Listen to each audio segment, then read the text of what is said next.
Assalamualaikum warahmatullahi wabarakatuh. Jumpa lagi dengan saya, Bu Ayun, dalam pelajaran Sejarah Kebudayaan Islam. Solihah, apa kabar? Alhamdulillah sehat. Sebelum belajar, supaya menyenangkan mesti senang dulu dong sama apa yang akan dipelajari. Kenapa harus senang belajar sejarah? Karena banyak hikmah ibroh atau pelajaran yang dapat diambil dari kejadian di masa lalu untuk masa kini dan nanti. Hikmah yang baik untuk diteladani, hikmah yang buruk untuk dijauhi dan tidak diulang. Kali ini kita akan belajar Sejarah Kebudayaan Islam kelas 5 Madrasah Ibtidaiyah. Kita perlu tahu dulu kompetensi dasar dan indikator, baru kita masuk ke materi belajar dan rangkuman. Berikut kompetensi dasar dari materi SKI kelas 5 bab 1 semester 1, yaitu tentang upaya Nabi Muhammad SAW dalam membina masyarakat Madinah.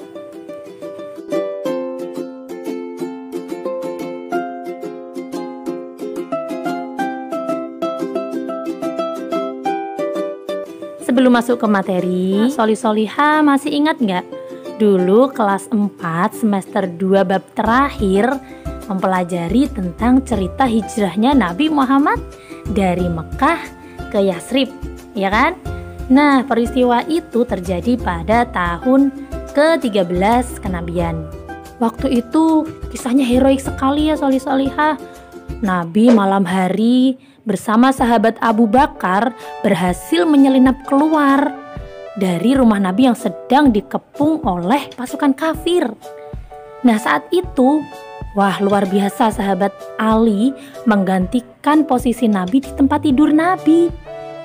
Taruhannya nyawa loh solihah. Bayangkan kalau sampai kafir Quraisy berhasil menyelinap masuk, kemudian apa yang terjadi dengan sahabat Ali? Nah, tapi sahabat Ali tidak takut. Waktu itu Nabi dan Abu Bakar berhasil berangkat, singgah di gua Sur, bagus, selama 3 hari 3 malam dan melanjutkan perjalanan lagi, dan tibalah Nabi di kota Yasrib. Sebelum Nabi tiba di sana, namanya Yasrib, namun kemudian dikenal dengan nama kota Madinah setelah Nabi hijrah ke Yasrib. Setelah Nabi hijrah di Yasrib, masyarakat dibina sehingga menjadi masyarakat yang taat beribadah, cinta ilmu, penuh persaudaraan dan kasih sayang, sejahtera, adil dan makmur. Hal ini berkat pembinaan yang dilakukan Rasulullah Muhammad SAW. Apa saja pembinaan yang Rasulullah lakukan? Yang pertama, pembinaan di bidang agama. Kedua, bidang sosial. Ketiga, bidang ekonomi. Dan yang keempat, bidang pertahanan. Di bidang agama, Nabi melakukan pembinaan dengan membangun masjid yang kemudian dinamakan Masjid Nabawi. Dan itulah masjid yang pertama dibangun Nabi di kota Madinah. Saat itu masjid yang dibangun berfungsi atau dijadikan sebagai pusat ibadah. Selain itu juga sebagai tempat dakwah dan mengajar para sahabat. Mari kita renungkan.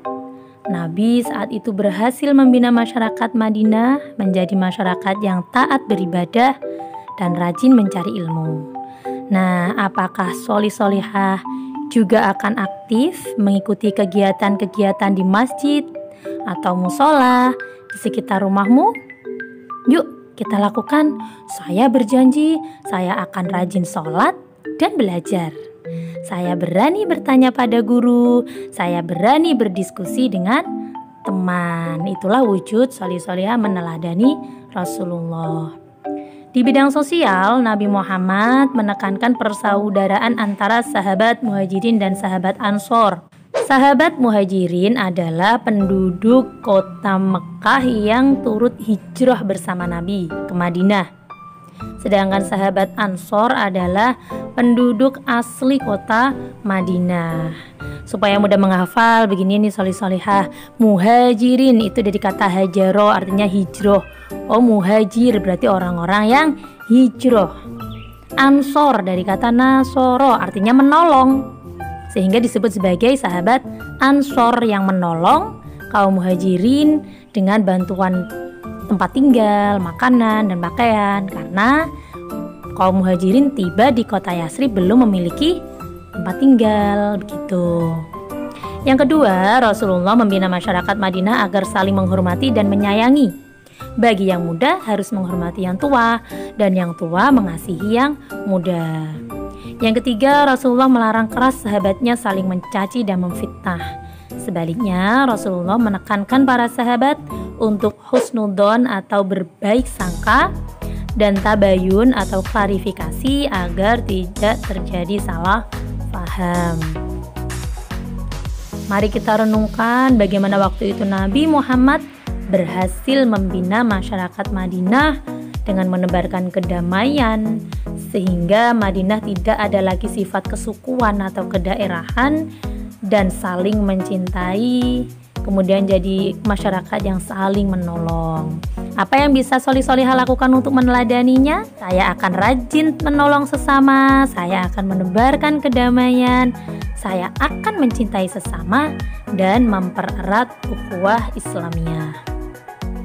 Selanjutnya, pembinaan yang dilakukan Nabi di bidang ekonomi yaitu Rasulullah memerintahkan sahabat yang mempunyai keahlian bercocok tanam untuk menggarap lahan milik sahabat lainnya. Kemudian membagi sejumlah lahan kepada para sahabat yang belum mempunyai untuk tempat tinggal maupun untuk bertani. Rasulullah juga mendirikan Baitul Mal dan mengatur distribusi zakat, infak, dan sedekah.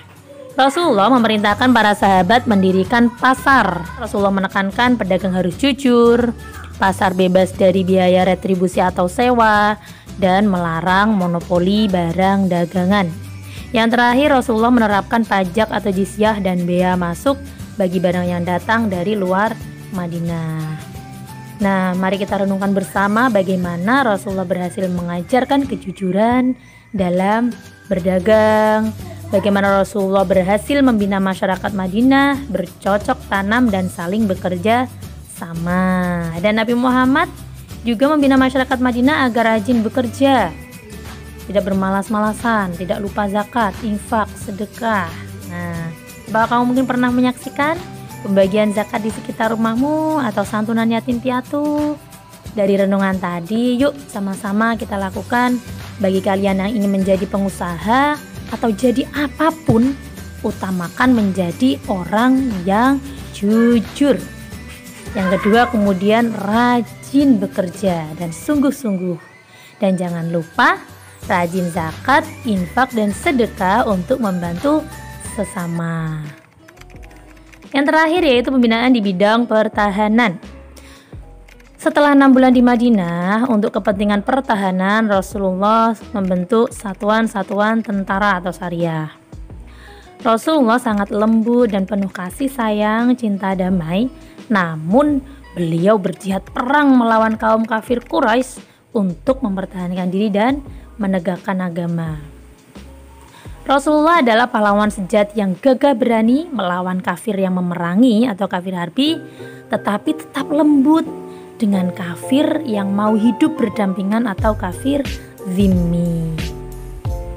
Sejumlah ancaman waktu itu datang dari kafir Quraisy Mekah kepada kaum muslimin di Madinah.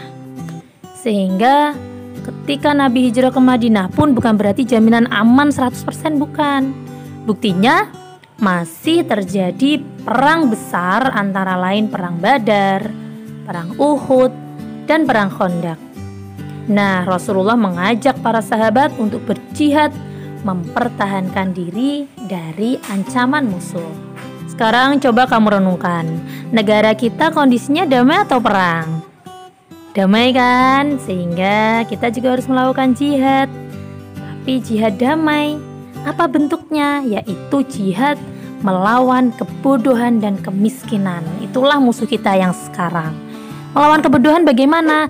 Dengan rajin dan semangat belajar. Dari semua yang Bu Ayun sampaikan tadi dapat diambil kesimpulan atau rangkuman.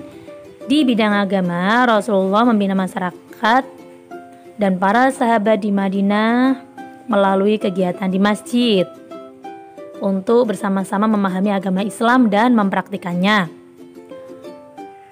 Kemudian di bidang sosial, Rasulullah menguatkan ikatan persaudaraan antara muhajirin dan ansor sehingga hidup berdampingan dalam kedamaian dan kerukunan karena diikat ukhuwah Islamiyah.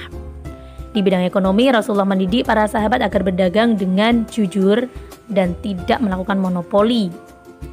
Rasulullah juga melakukan pembinaan keterampilan bertani dan bercocok tanam.